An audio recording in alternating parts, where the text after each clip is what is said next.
Hello students, again we are going to discuss the part 12 of sexual reproduction in flowering plants, that is pollen pistil interaction.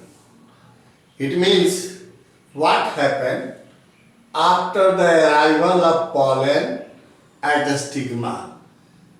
We have completed the process of pollination, and pollination bring pollen grains at a stigma.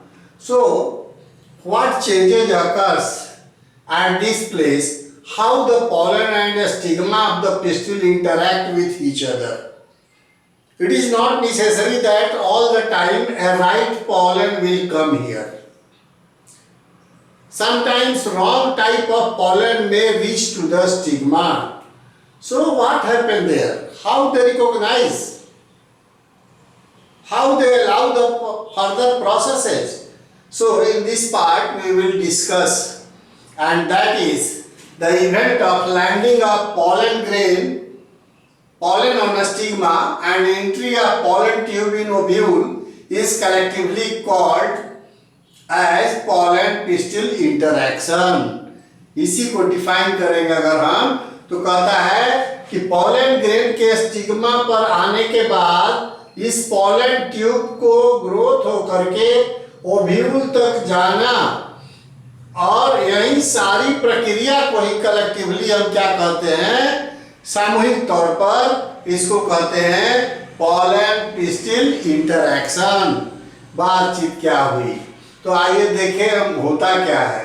Actually this is a longitudinal section of a pistil showing the development of the pollen tube, having the two male nuclei here you may see. So as a whole, what happens when the pollen reach to the stigma of a pistil of a flower? It may be of wrong type or it may be a right type. When the wrong type or incompatible pollen falls on the stigma, it is rejected by the stigma by a genetical or chemical method. So a rejection occurs and the pollen germination as well as pollen tube formation is not allowed. So the question of fertilization does not exist.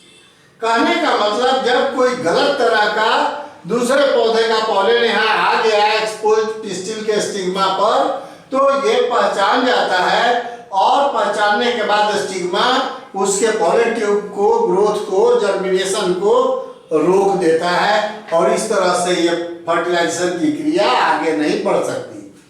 दूसरा, जब when it is of right type, another choice, when it is of right type or compatible pollen grain, then the stigma identify it and pollen germination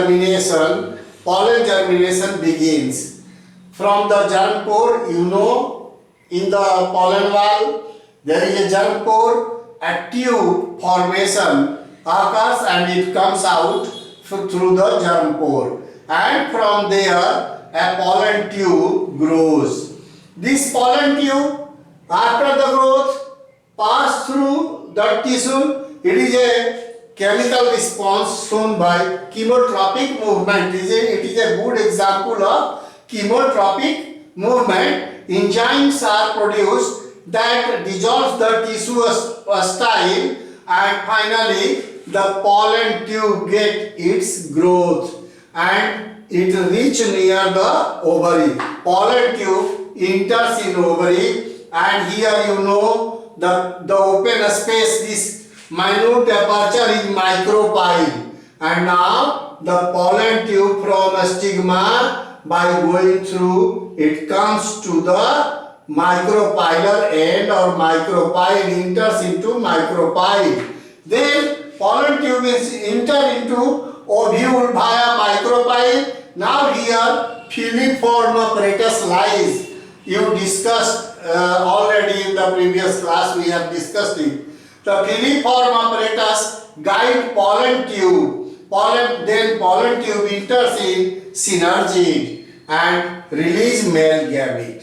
These two male nuclei in this journey, the generative cell of pollen divides into two and forms two male nuclei, and these two male nuclei enters in one of the synergid, and finally one participates or fuse with the egg cell inside the ovule, and thereafter the syngamy occurs and the two polar nuclei fuses with the remaining one, and then one triple fusion take place, and in this way the double fertilization process is reported in flowering plants. So this is the path of pollen pistil interaction, and this is the path of the pollen tube shown by this diagram. Thank you.